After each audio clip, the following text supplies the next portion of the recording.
Before we get started, we want to tell you about two things that are coming up. 2 pods a day and an upcoming meetup. 2 pods a day is a campaign that introduces listeners to 2 new podcasts every day for a month. Search 2 pods a day on social media to find out which pods are being featured and check them out. We will be featured sometime this month. Also, Hayley and I will both be at a meetup in Kansas City on September the 27th.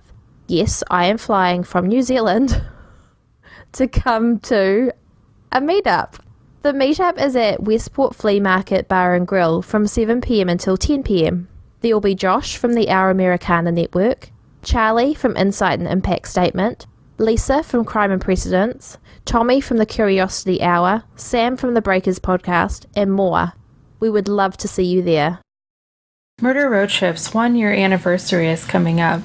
Jess and I would like to give listeners the opportunity to submit any questions they have for us. Please email your questions to murderroadtrippodcast@gmail.com, or you can send them via social media such as Twitter, Instagram, or Facebook. Please send them by August 5th, that way we have time to answer and record them. We can't wait to hear from you. Speaking of anniversaries, friend of the show Cecilia would like to wish her girlfriend Tiffany a happy 13th anniversary. Congrats, you two, and here's to many more. Now on with the show. Welcome to Murder Road Trip. I'm your host, Hayley. Joining us on today's road trip is the host of the Mirths and Monsters podcast, Kevin. Can you tell us about Mirths and Monsters? Yeah, of course. Mirths and Monsters is a family-friendly, surreal, silly, weird, informative podcast about things such as Nessie or haggis, the animal, not the food. I've had leprechauns in there, trolls, merfolk, Big Feet. Was at a barbecue with Bigfoot. That was a lot of fun. It's just that kind of thing, and I do a variety of different stuff, and it's nice wee snippets, about maybe 15, sometimes 30 minutes long, never longer than 30 minutes. It's just something good to pop on. You can listen with your family. That's a great length for kids. Yes, definitely. There's a lot of kids who are interested in that stuff anyway. So to have a sort of an adult giving them this information sort of maybe validates what they're looking into, and it gives them a bit more interest and a bit more impetus to just carry on with it. And apparently the Scottish accent helps. Your accent is wonderful. It just lulls me. Oh, and Finn. My dog's in it as well. That's really all we care about. Yeah, it is. It really, really is. Nobody gives a monkeys about myself, but Finn's in it. He's a gorgeous dog. He really is. I'll have to post a picture. And one of the other pets I've got, Ray, little Ray Skywalker. She's a little black cat we've got, is also in it. She kind of wants to take over the world a little bit, but I think it's mostly a lot of talk. And she's a big fan of Barry Manilow. How cute. Your latest 2 episodes were about the Mothman. What made you do episodes on the Mothman? It's something that a few folk have been asking for to do. I didn't know a huge amount about it. I was listening to And That's Why We Drink, and they did it. So I thought, I'll have a go. So luckily, what they did and what I did was, vastly different. So I wasn't just flat out copying them, obviously. Because it turns out that in my one, the Men in Black were involved, and they were doing training routines and all this kind of stuff. So it's like one of the Men in Black was a sergeant major, putting them through their paces. Yeah, so me and Finn just went back in time, because we do that in the crypto cycle, you see. Went back in time to see the first sighting, because it's been documented. So we went back and watched him. Turns out his name's Bertie, and he was very nervous. I love how you mix fantasy in and storytelling. You don't just give the facts. It's very fun. The facts would be just kind of dull, really. I mean, it's not dull when that's what a podcast is about, obviously, because that's what you expect. But with my thing, I don't like it to be too serious at all. That's what a lot of folk were saying. I remember Melissa from Moms and Murder was saying that it seemed to come in at a good time. It's because there's so many true crime ones, really, really good true crime ones. It's a sort of like a sorbet, like a cleanser, sort of. It wipes the rape and murder from your head by talking about a Mothman called Bertie, whose first attempt at flight ended up with him landing on his face. So yeah. Yeah, it's a lot of fun. It's a nice wee thing. It's a lot of fun. Small wee podcast. It's good. It's just fun to do, really. That's what matters. Where can listeners find you? Oh, I think I'm on most places now. Apple Podcasts, Stitcher, iHeartRadio. Oh, there was a smaller couple of ones as well. They're kid-friendly places. Leela Kids is another one that's on there. They just do specifically podcasts that are family friendly or kid friendly. It's on there as well, but it's on Libsyn and just the usual places, really, pretty much everywhere. Just search for Mirths and Monsters and away you go. So today we will be snacking on 2 Irish classics, Cadbury Purple Snack Bars and Caffey's Snowballs, as we make our way to Boston, Massachusetts to discuss mob boss Whitey Bulger. Kevin, what made you pick Whitey Bulger for today's trip? 2 reasons. One, I heard you mention it on an episode that you were wanting to do mafia stuff. I don't think it was specifically Whitey Bulger, but it was mafia ones anyway.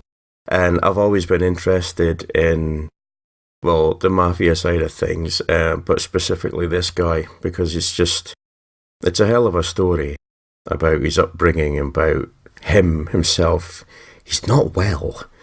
But it's a really, really interesting story about humans and what they say they do and what they actually do.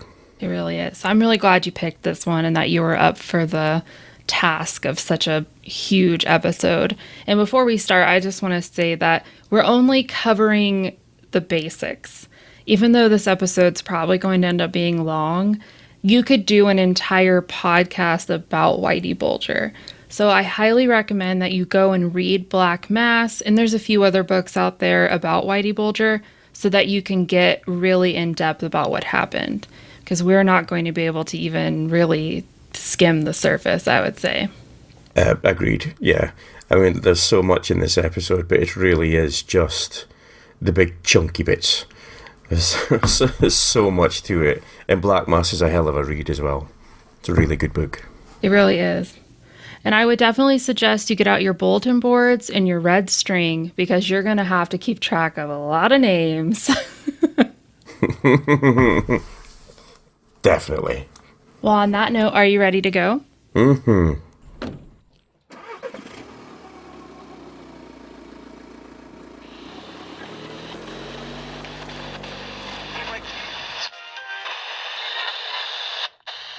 We lost the station again. Keep trying. I'm safe. Hold on. Let me try this one. Stop. That's it. Turn it up. Turn it up.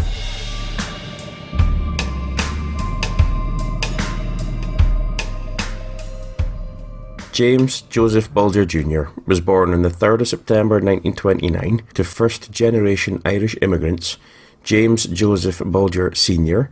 and Jane Veronica Bulger, née McCarthy, also known as Jean. Basically because every woman in Ireland is known as either Jean or Mary. That's just how it works out. James Jr. was born in Dorchester in Massachusetts. His dad, James Sr., was a union labourer and occasional longshoreman, up until the day that he lost an arm after an accident in which it was caught between 2 railroad cars. I couldn't find out how he managed to accidentally lose an arm between 2 massive railroad cars, but that's definitely not paying attention. So, as he could no longer work at these jobs and he could only manage occasional part-time work as a clerk at Charlestown Navy Yard, all this led to the family becoming extremely poor and moving into the Mary Ellen McCormick, there's Mary again, moving into the Mary Ellen McCormick Housing Project. And this was a housing project for families who'd fallen into poverty. There were 2 other sons. There was John P. Bulger and William Michael Bulger. I couldn't find out a lot about John, but William plays a bigger role later on. Both of them excelled at school, but James Jr. found adapting to street life a lot easier than school. Wow, that's a lot for a family to go through, especially immigrants. Definitely, yeah. I mean, as it was then, as it is now, immigrants, yeah, they're kind of frowned upon by a few people. So you've got to work your arse off almost a time and a half again to sort of establish your name and get a good reputation and stuff. And then if you go and get clumsy and lose your arm between two railroad cars, well, that's just daft, really, isn't it? It's unfortunate, to be fair, but yeah. I cannot imagine, because I don't think the medicine was up to date then, and I can't imagine what they did to that arm. I would imagine they just sort of hacksawed it off and then cauterized it with a blowtorch or something. There you go, Irish. Bugger off. If you want to get paid for today, you better keep working. Here, pick up these things with one hand and run along. Yeah. Oh, heavens. Yeah, it is very, very unfortunate how it ended up that way, because I don't know if this is a stereotypical type thing to think, but immigrants and Irish immigrants known from this side of the world and in the UK when they come over, exceptionally hardworking, always going to get stuck in and everything. So for this thing to happen to him, it must have really hurt his pride as well as his arm. I would imagine the arm hurt a bit more with it getting chopped off and stuff, but yeah, it's not going to be easy, so it's going to affect the whole family, that. James Jr.'s criminal career started at a young age. He was running with a street gang called the Shamrocks. He would tailgate merchandise from the back of a car. And this was as a young teenager. I think it was around about 13, 14 he was doing this. Along with this, he soon garnished a reputation as a tough street fighter who was fiercely loyal to South Boston. Being a Southie was to be full of pride of your area and, more importantly, your background and your heritage, as I was just saying just now. It was around this time that he was becoming known to local police, and due to his lightning blonde hair, they gave him the nickname Whitey. It's a name that stuck, obviously. However, James didn't like the name. He wanted to be called either by his given name or by the nickname Boots, due to his preference of cowboy boots as footwear. Now, I know that he's done some pretty bad things in his life, but wanting to choose the nickname Boots, that's right up there. I cannot picture him wearing cowboy boots. I think he's the kind of guy who, yeah, I'm wearing cowboy boots. What of it? Yeah, I'm wearing a sombrero and galoshes. What do you care? Yeah. I'll fight you if you have anything to say about it. Well, he was a fella who enjoyed a rumble. Also, to say that picking the name the Shamrocks for your gang name is a little on the nose. I know. I mean, I would imagine that they're... Well, he was young. I don't know if the rest of them were quite young as well. There must have been older ones in there. But come on. Shamrocks fighting with the four-leaf clovers on the next block. Or the Guinness hooligans over there in the north. Come on. We're the Shamrocks and we're going to kick your ass. It's more West Side Story than Black Mass, that kind of thing. But, aye. Or maybe it's to lull you into a false sense of security. So Whitey's first arrest came at the age of 13 for larceny, and this was followed by arrest for assault, battery, or robbery, and it was for these crimes that he was sent to juvenile reformatory. I have to say that his parents might have been thankful because that was one less mouth to feed. Not long after his release in April of 1948, Bulger joined the US Air Force. After he completed his basic training, he was stationed at Smoky Hill Air Force Base in Salina, Kansas, as a mechanic, and his next post was in Idaho at the Mountain Home Air Force Base. There was always trouble, though. There were arrests for going AWOL and rape in 1950. However, he was never convicted or sentenced for either crime, and even though Bulger received multiple trips to the stockade for assault, he received an honourable discharge in 1952. And after his discharge, he went back home to Massachusetts. That really confuses me. I know he wasn't sentenced for anything, but I thought it didn't take much to get a dishonourable discharge from the forces. I don't know, but I want to say that they're more strict now. I've read a lot about murderers nowadays, and you read about their military history, and you're like, how did you stay in the military? They would kick you out for that now. It seems like maybe they were less strict about what ended up on your discharge papers. Yeah, maybe back then it was a sort of, oh, he's just letting off steam. Boys will be boys. I mean, I know he wasn't convicted or sentenced for it, but given what he went on to do, I have a feeling he might have not been innocent. Just 4 years after leaving the army, James ended up in a federal prison at the Atlanta Penitentiary for the crimes of armed robbery and truck hijacking. Truck hijacking is such a big thing, especially in organised crime. I mean, I like a truck. I think they're lovely, and they give you a good idea of life on the road and stuff, but I wouldn't want to nick one. They're very big. His prison files show him to be, in inverted commas, a hard case, who was fighting all the time and spending long stretches in solitary, one of which was 3 months long. Oof. He was then transferred to Alcatraz in September of 1959 because the Atlanta chiefs thought he was planning an escape. So I guess they just thought, let's see if he can escape from Alcatraz instead. Wouldn't it be funny if he was planning an escape, but only if they transferred him to a new prison? Like they were just playing into his whole plan. That's Die Hard level. That's like Hans Gruber. How do we get into the last thing? The FBI. Ooh, I like that. You have a devious mind.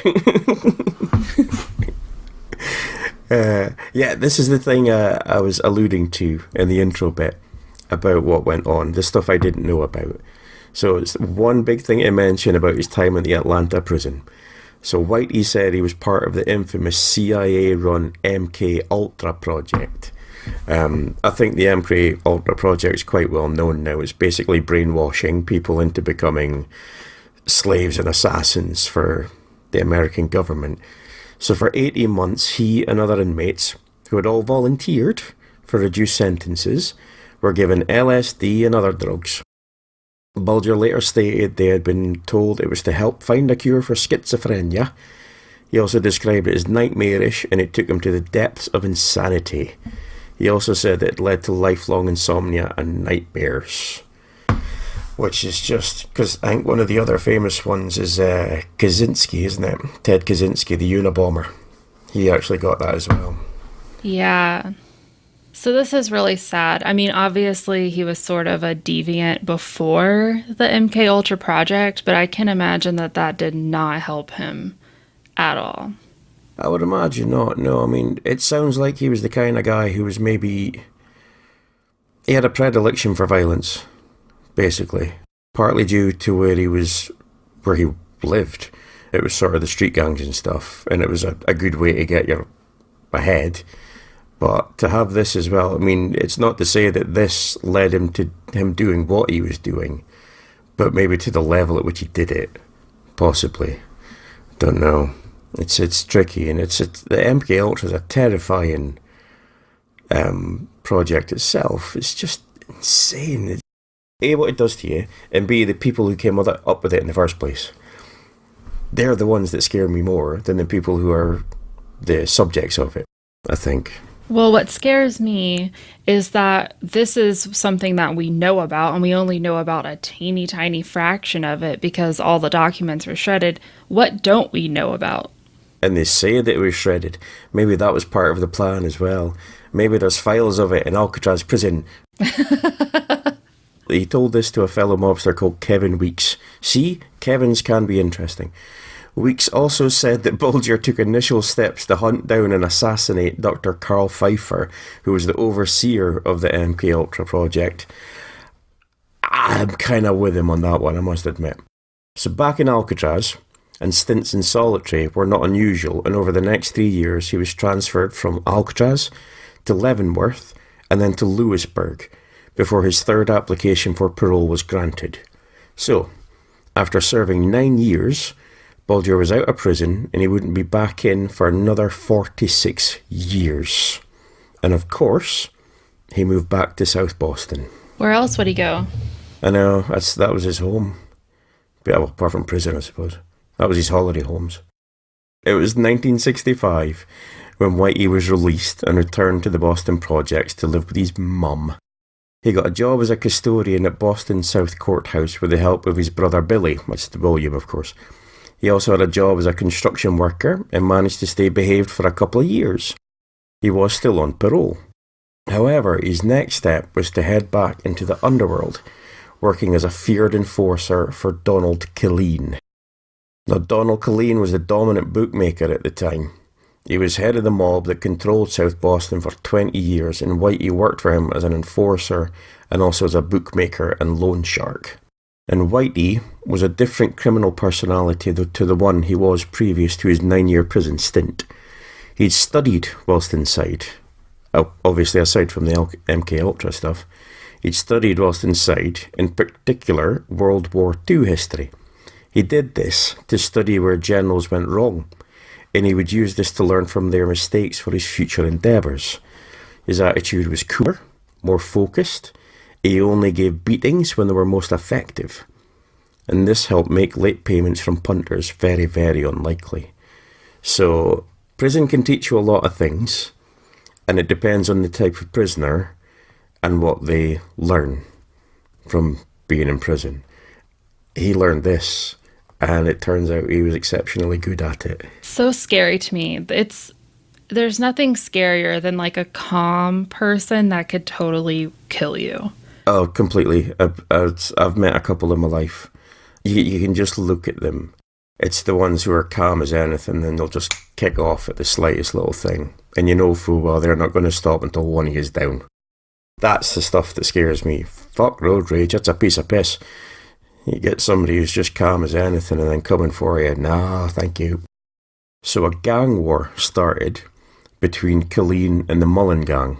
It began in 1971 when Kenny Killeen, younger brother of Donald, this is the red thread. So the gang war between Killeen and the Mullen gang started in 1971 when Kenny Killeen, younger brother of Donald, shot Mickey Dwyer of the Mullen gang and also bit off his nose. After this event, Mullen members Polly McGonigal, Francis Buddy Leonard, Thomas King and Dennis Buddy Roach, no relation, no imagination when it comes to nicknames either, went to the base of operations of the Killeens. This is a cafe called the Transit. They went to confront the Killeens, but they'd already left.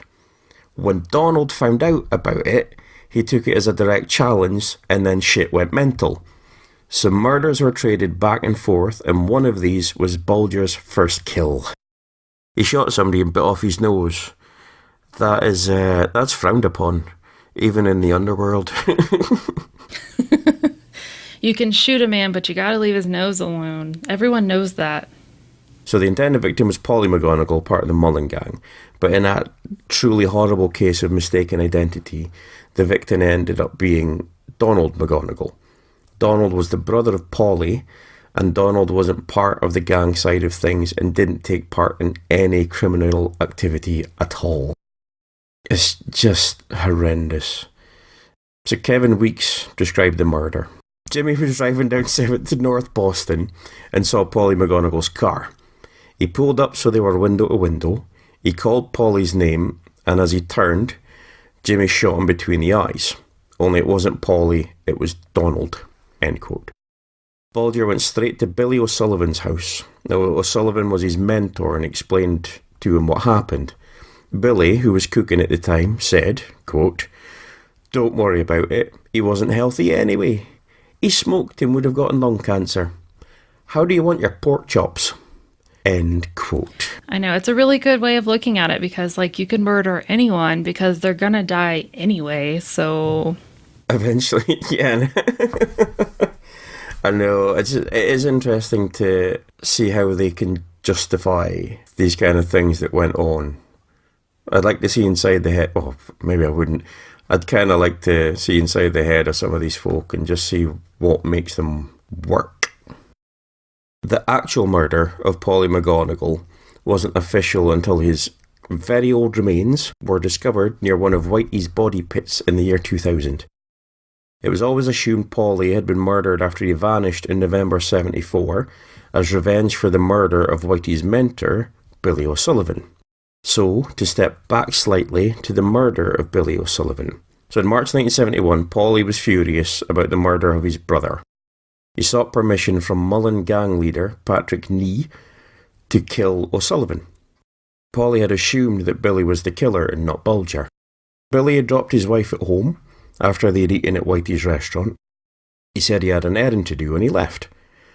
At just after midnight, his wife saw neighbours surrounding Billy's car at the bottom of the driveway.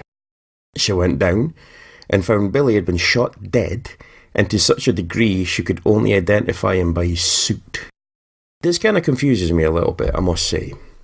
How long's their driveway? He's been shot up so bad, she recognises him by his suit, and she never heard a fucking thing while she was in the house. That's a heavy sleeper.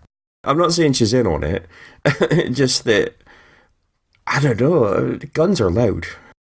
That was just something that popped in my head though. So, the murder of Sullivan boosted the Mullins, and Whitey knew that they very much had the upper hand. Now, Bulger knew that a truce was impossible, and Donald Killeen wouldn't back down. He couldn't. He'd been in charge for so long, it's not something he could do. So he made the choice that would save his own skin, because as a foreshadowing, loyalty only went so far for Jimmy Bulger. Whitey went to Howie Winter, who was head of the Winter Hill Gang, to offer a solution. Now, Howie Winter was born in 1929 in Massachusetts, but raised in the North Boston area of Somerville. Howie was used as a median to broker a truce with the Mullen Gang without the knowledge of Donald Killeen. Whitey knew full well that he couldn't do a truce on his own, so Bulger's offer was to kill Donald Killeen as a show of his word to end the war. Having Winter on board would guarantee the end of the war, and Bulger would be sanctioned as the new boss of South Boston. Straightforward. Death, death, death, I'm the boss. The murder of Donald Killeen is quite straightforward in its execution. Killeen said he was popping out to buy a newspaper. He was actually fetching a fire truck from the boot of his car, which was a present for his son Gregory, who was having his 4th birthday party. As Killeen was distracted, a gunman approached the car. Killeen noticed and went to reach for a gun under the driver's seat of his car, but the gunman pulled open the door, stuck a machine gun in his face, and fired 15 rounds. I wish you could see my face right now. I know you can, but the listeners, because I'm just like, what? 15 in the face? Your head would be gone. So, a meeting was set up at Chandler's restaurant. The meeting had Whitey, 4 of the Mullen Gang, and Howie Winter as the mediator. The crux of the meeting was that Whitey said there was enough money to go around for everyone, and all the war was doing was having a massive negative effect on everyone involved. After hours of discussion, an arrangement was finally agreed. Now there's 2 different tellings of these events, both the murder of Killeen and the meeting itself. Patrick Nee, head of the Mullen Gang, said that Whitey came to the meeting a defeated warrior and that everything was split 50-50. He also said that it was 2 of his own hitmen who did the hit on Killeen, and this forced Whitey and the rest of the Killeen gang to flee to Florida. And he also said that it was him who requested the sit-down. This is disputed by Howie Winter. He said that Whitey walked into his restaurant, he'd never seen Whitey before, and he asked Howie to intercede and be mediator. Which villain to believe? I mean, ultimately, I suppose it really matters. It ended up with the outcome that everybody wanted. But yeah, I mean, which bad guy do you actually believe in that one? Yeah. So now that he was part of the Winter Hill Gang, Whitey was in charge of loan sharking and bookmaking. In 1972-73, Bulger and Nee, according to Special Agent Condon's notes, quote, were shaking down the neighbourhood's bookmakers and loan sharks, end quote. This was done so they would have full control, and along with this, they would have an earned fear that they shouldn't be crossed. So over the years, Whitey persuaded Howie Winter that anyone who stepped out of line, and yes, I air quoted, should be killed. This would remove any opposition and continue the threat and fear of Bulger and, by extension, the Winter Hill Gang. So one of these that Bulger wanted killed was Tommy King. So one night, King made a fist at Bulger. The following day, King went to Jimmy's mother to apologise for his drunken behaviour. Whitey seemed placated and told Tommy, quote, "Don't worry, forget about it." Bulger, of course, was lying. Who knew? So the following week, Bulger picked up Tommy, who was in the passenger seat, and then picked up Stephen Flemmi and Johnny Martorano. Bulger had told them they were looking for someone to kill. Hey! Tommy obviously didn't realise that he was to be the victim. Supposedly, Tommy was wearing a bulletproof flak jacket for protection. But sadly for him, Johnny Martorano shot him in the back of the head. Jimmy drove to the body pit and they buried Tommy. I'm guessing flak jacket and all. Jesus. So another victim of Bulger was Spike O'Toole, which is the most Irish name there has ever been in history. O'Toole was a red-headed, fiery-tempered fella. He had to be. His name was Spike O'Toole. So O'Toole was a long-time friend of James Buddy McLean. Again with the Buddy. So O'Toole was a long-time friend of James Buddy McLean. McLean was boss of the Winter Hill Gang previous to Howie Winter. So O'Toole was getting progressively deeper into the mob world, and he'd attempted to kill Edward Bennett and Vincent Flemmi. Names that may not be familiar, but these two guys were the mentor and the brother of Stephen the Rifleman Flemmi. The nickname may be a clue, but just to clarify, Stephen Flemmi was one of the coldest hitmen from the Winter Hill Gang, and O'Toole had fucked up. In 1973, after O'Toole had been released from prison, nothing related to Flemmi or anybody else, after leaving a saloon belonging to gangster Edward Connor, Spike was run over by Jimmy, tricky surname Martinaro, and Spike later died from his injuries. Martinaro later testified that Bulger had ordered the hit. So what scares me about all of these mobsters is that you can do something as simple as wave your fist around and then they're like, "You dead." Yeah, I know. It's just so bizarre. And again, the shaking of the fist, it's just a nothing. I mean, if you give him the finger, then cut off his finger if that will float your boat. But shaking your fist, I mean, nobody's going to look at that and think, "Ooh, he shook his fist at James Whitey Bulger. He's a tough guy." No, he's a pissed Irishman who just shook his fist. Or just made a fist. It's no way to live. It could be anything. He met Lindsay Sear in 1966 when she was working two jobs, as a lawyer's assistant and also as a waitress in a diner. She was 21 when she met Bulger, and he was 15 years older, which I can't really say much about because I'm 12 and a half years older than my lass. So this was about a year after Whitey had been released from his 9-year sentence and working in construction. They soon dated, but according to Sear, they never lived together. But Bulger would stay a couple of nights a week. Yeah, Whitey doesn't seem like the type of boyfriend that would, move in with you. He'll be like, "I'll see you when I see you." Yeah, he's the epitome of the treat him mean, keep him keen.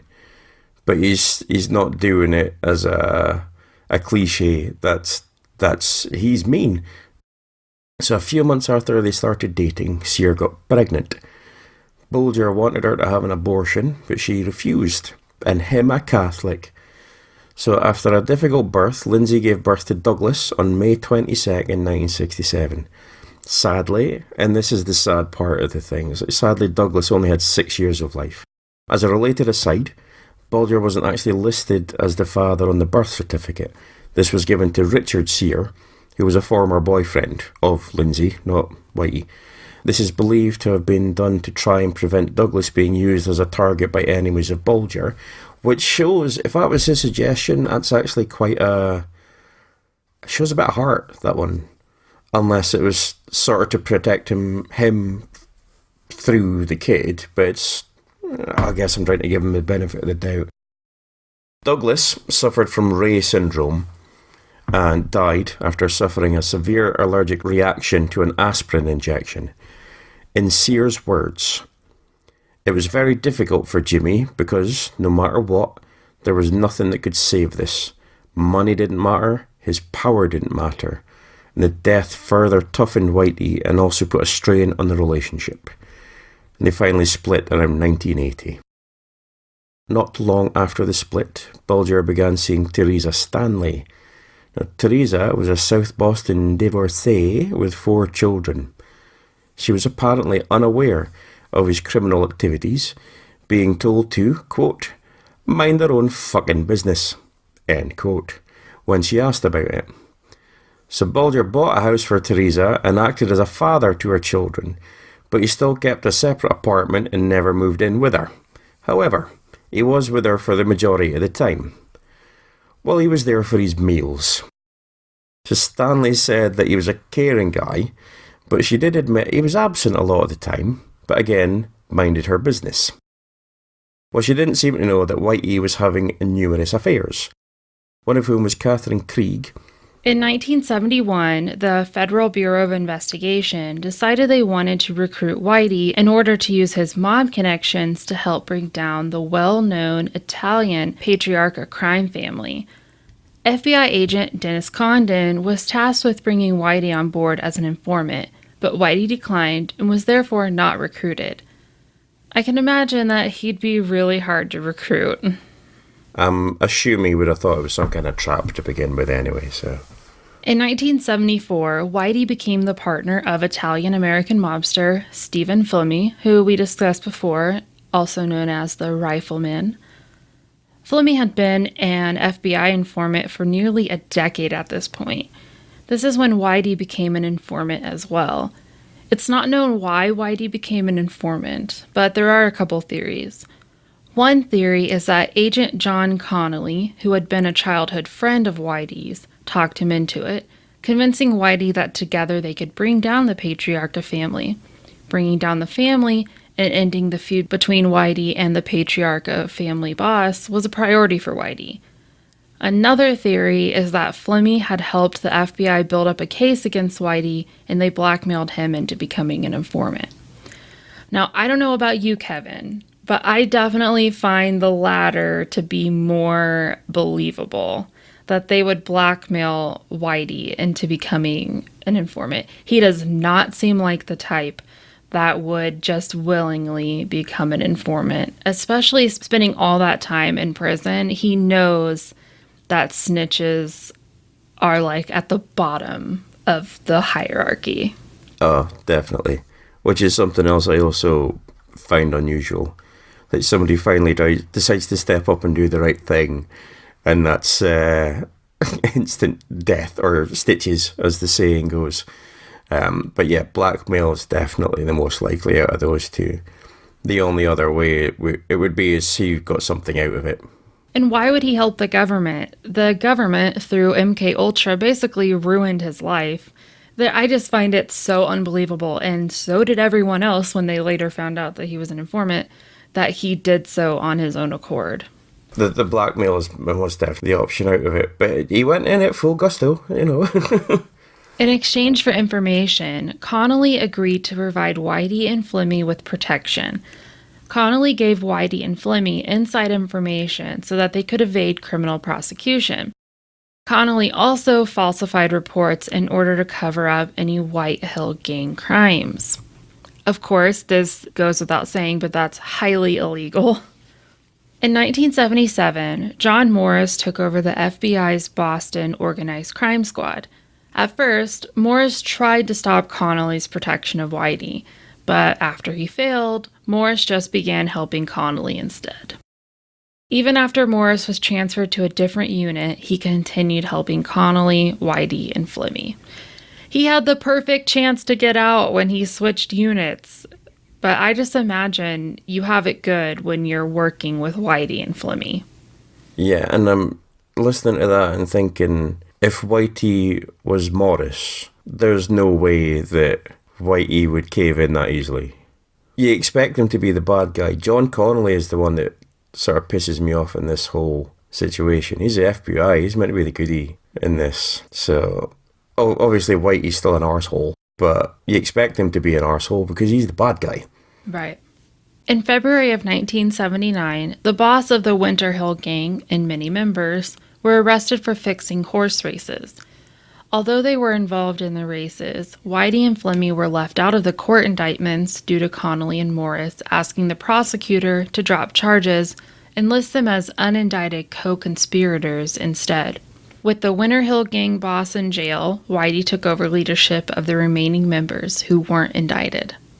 Well, this all worked out really well for Whitey. Connolly and Morris continued to help Whitey and Flemmy.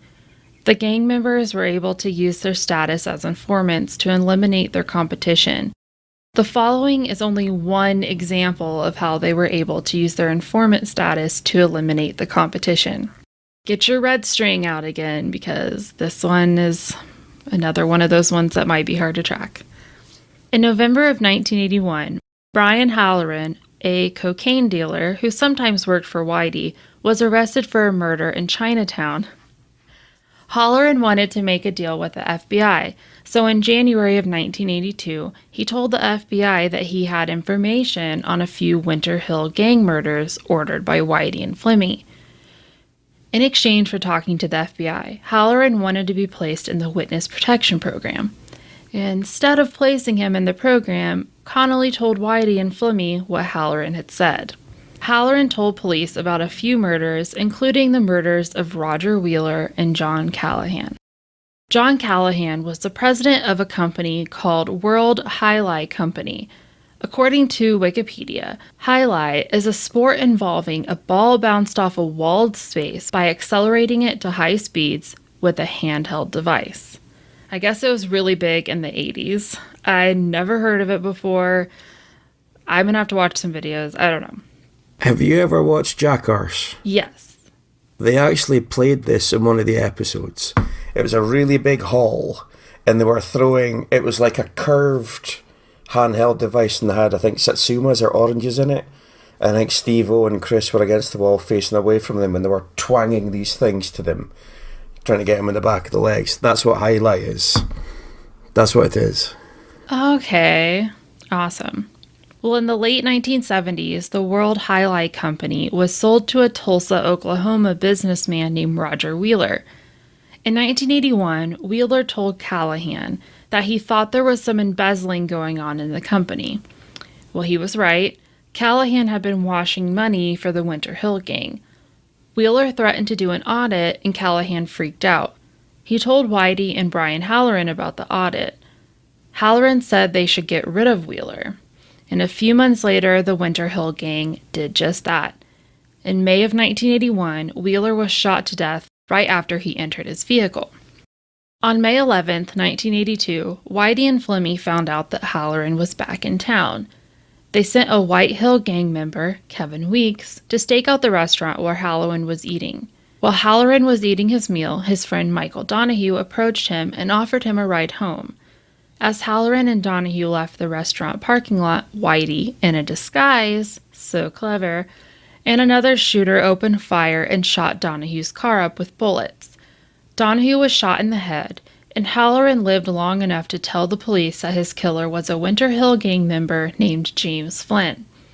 Flynn, who looked a lot like Whitey did when he was wearing his disguise, was later tried and acquitted for the murder. I'm kind of happy for Flynn there, where he wasn't charged with this murder, because he was probably like, what are you guys talking about? Do you think that's what Whitey intended?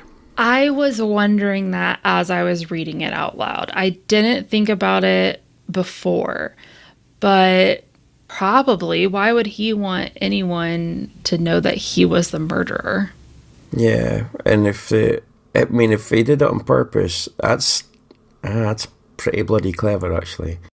But he was taking a big risk that the guy would actually be acquitted of the murder. That's true. Could just be a fluke, I suppose, though. Because John Callahan knew about the Wheeler murder, he was a threat to Whitey and the Winter Hill Gang. And John Connolly made sure Whitey knew that.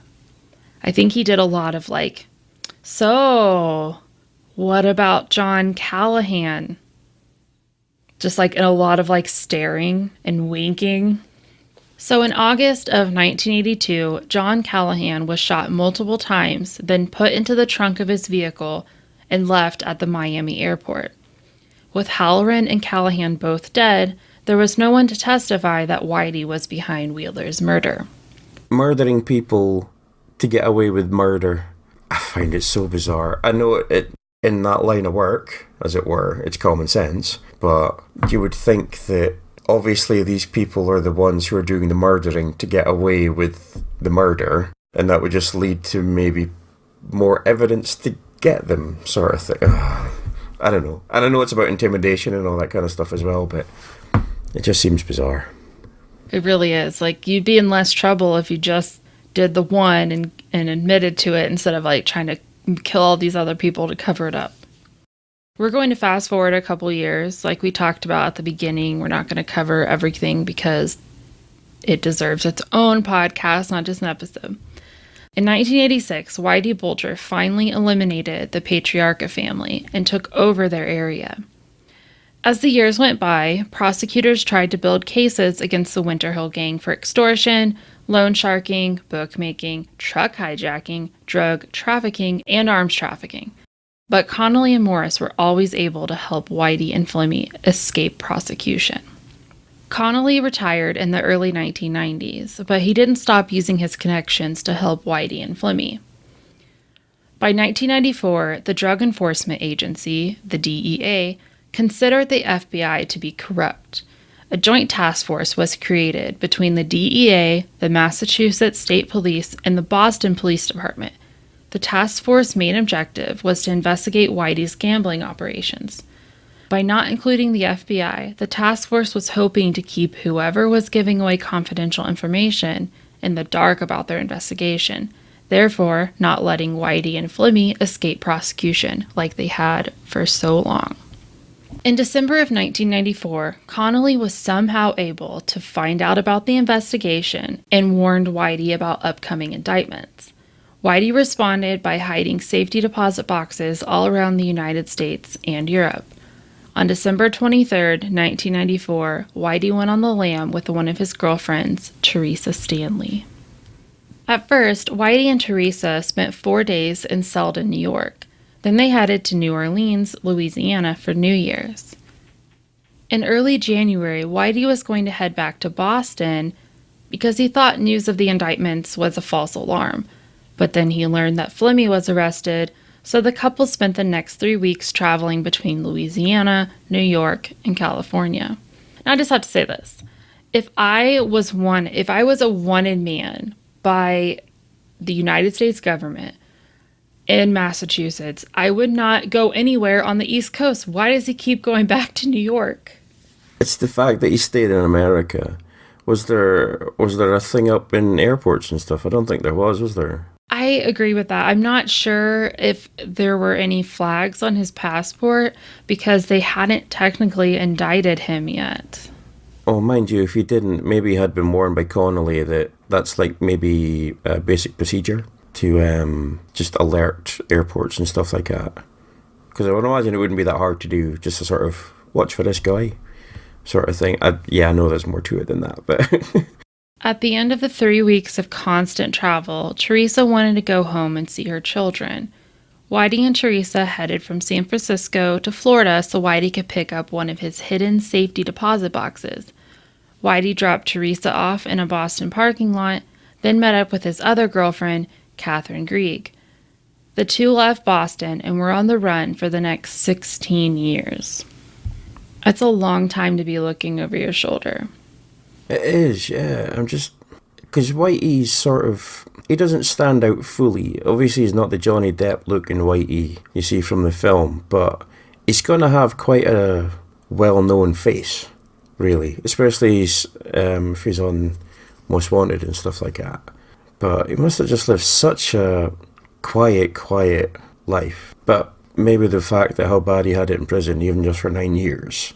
Even just having a quiet kind of life is preferable to what jail was like, I suppose. Oh, yeah. In 1999, Whitey was added to the America's Most Wanted list with a $2 million reward. The last confirmed sighting of Whitey Bulger was in London in 2002. Over the next 9 years, authorities still received tips, but they never led to anything substantial. On a late Tuesday evening in June of 2011, authorities received a tip about Whitey Bulger. He and Catherine Grieg were living in an apartment complex in Santa Monica, California, as Charlie and Carol Gasco. The next morning, authorities began surveying the apartment. By 4 p.m., authorities verified that the tip was indeed correct. Authorities asked the building manager to engage in a ruse to help get Whitey to leave his apartment. At around 5:45 p.m., the building manager told Whitey that the lock on his storage unit was broken. Once outside, Whitey and Grieg were arrested and extradited back to Boston. In March of 2012, Grieg pled guilty to conspiracy to harbor a fugitive, conspiracy to commit identity fraud, and identity fraud. In June of 2012, she was sentenced to 8 years in prison and fined $150,000. Grieg was later found guilty of contempt when she refused to testify before a grand jury. This conviction added another 21 months to her sentence. She is very loyal to this man. Wasn't she just, yeah. Whitey Bulger, who was 83 years old at the time, pled not guilty to 30-plus counts of racketeering, extortion, money laundering, possessing weapons, and drug trafficking, and he also pled not guilty to 19 counts of murder. His trial lasted from June through August of 2013, and the jury's deliberation lasted for 5 days. On August 12, 2013, the jury found Whitey Bulger guilty of 31 counts of racketeering, extortion, etc. They also found him guilty of 11 murders for Paul McGonigal, who was murdered in November of 1974 for being a rival gang member, Edward Connors, who was murdered in June of 1975, who was a witness to the murder of O'Toole, Thomas King, who was murdered in November of 1975, who was a rival gang member, Richard Castucci, who was murdered in December of 1976, who was thought to be an FBI informant. How ironic.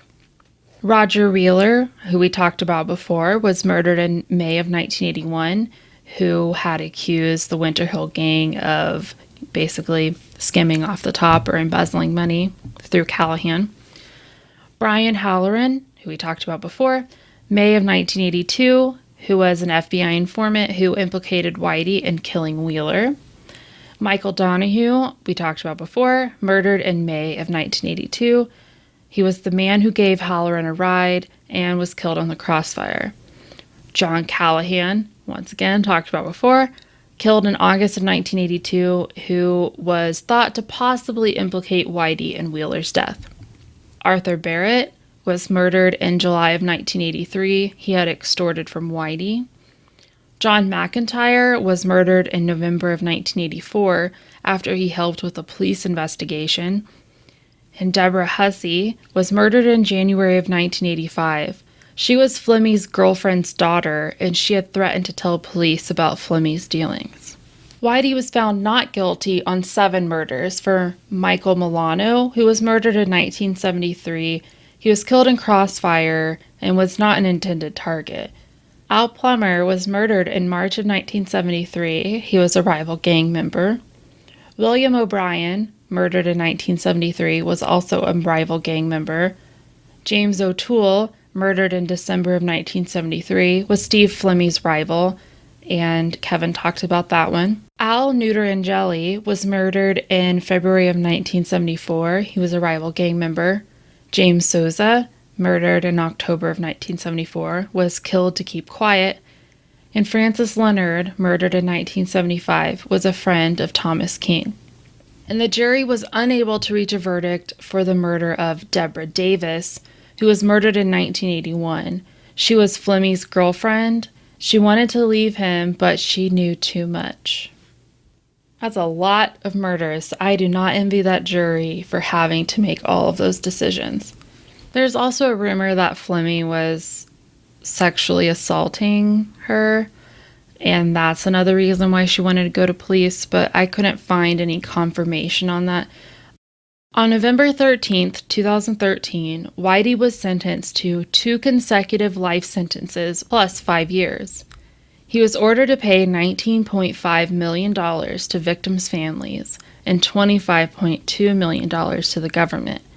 Whitey has moved between many different prisons, and at the time of this recording, he currently resides in the Coleman II United States Penitentiary in Florida. He is 88 years old.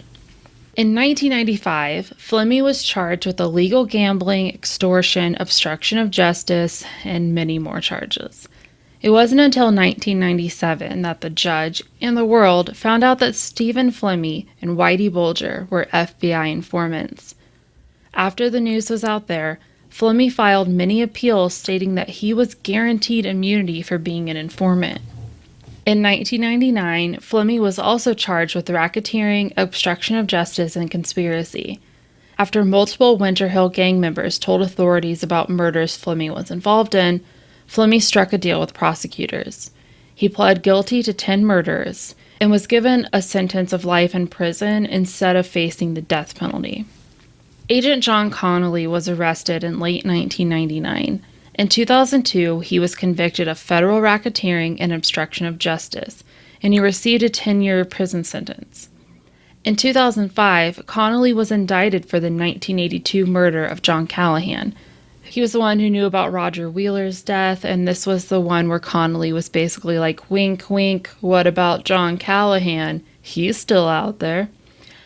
In 2008, Connolly was convicted of second-degree murder for the death of John Callahan. He was sentenced to 40 years in a Florida prison, which basically is a life sentence because he'll die in prison. Agent John Morris received immunity from his corruption charges in exchange for testifying against Agent Connolly. He retired from the FBI in the mid-1990s and moved to Florida shortly after. So like I said at the beginning, I highly recommend you check out Black Mass by Dick Lear and Gerard O'Neill. There is so much more to this story. The FBI did so many illegal things while helping Whitey and Flemmi. Like, for example, they planted a fake bomb on a rival gang member's car to freak them out.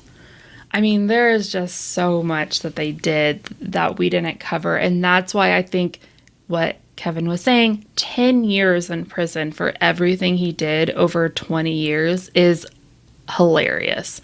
It's a slap on the wrist. Connolly only getting 10 years. That's not enough for what he did. Nowhere near enough. And I do find 2 life sentences plus 5 years. Even when you die twice, you still got 5 years to go, fella. I know, don't you love that? Oh, what a case. Thanks for covering this one with me. Oh, it's total pleasure. It was absolutely fascinating stuff. Really, really interesting. Are you going to take down your bulletin board with red string now, or do you think you're going to keep it up? I think I might go back to the book again, to be honest. It's just kind of stirring up more things, so I'd actually forgotten a couple of things about it, so I think it'll be, once I've read Mindhunter, I think I'll get back to Black Mass again. I was thinking about rereading it as well. It's just like, when you're reading, you're like, oh my gosh, this is crazy. And then maybe a couple months pass, and then you're like, what was all that crazy stuff that happened again? And then you read it and you're like, what the hell? Well, thank you for coming along for the ride, Kevin. Well, thank you very much. Until next time, please remember to check your back seats, and we'll see you at the next rest stop.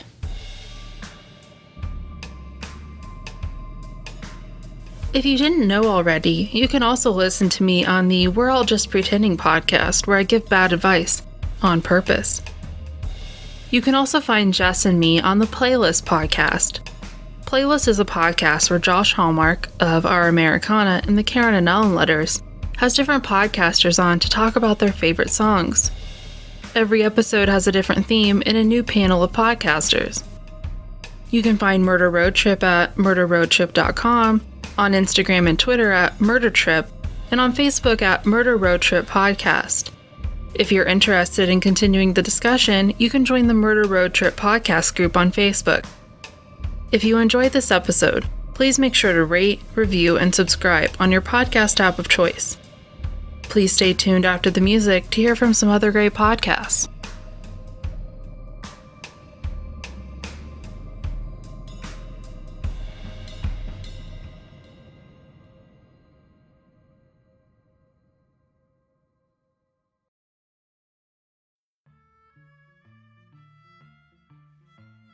Hey guys, I'm Heather. And I'm Rochelle. And we're from Nature vs. Narcissism, a true crime podcast mixed with some dark humor. Sometimes we have alcohol. Sometimes we have guests.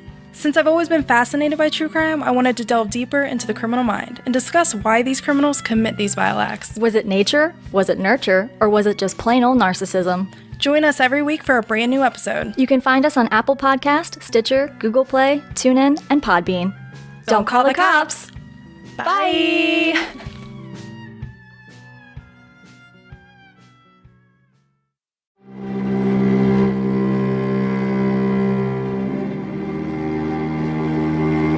There are many true crime podcasts available, each offering a different perspective to the genre.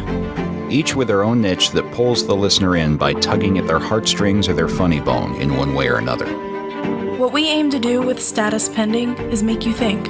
We want you to feel as though you're connected to the case. We want you to feel something. The cases we're going to cover have discrepancies of some sort, and may or may not be well known. They are either unsolved, prematurely closed, or open without any solid leads. We want to get these stories out to the public, for the family and for the victims. Join us every month for a different case, which will be a different chapter in our podcast, as we take a 3-part look into the facts. We'll have interviews, expert opinions, and more. And we'll also be looking for suggestions from you for cases to take on as we move forward.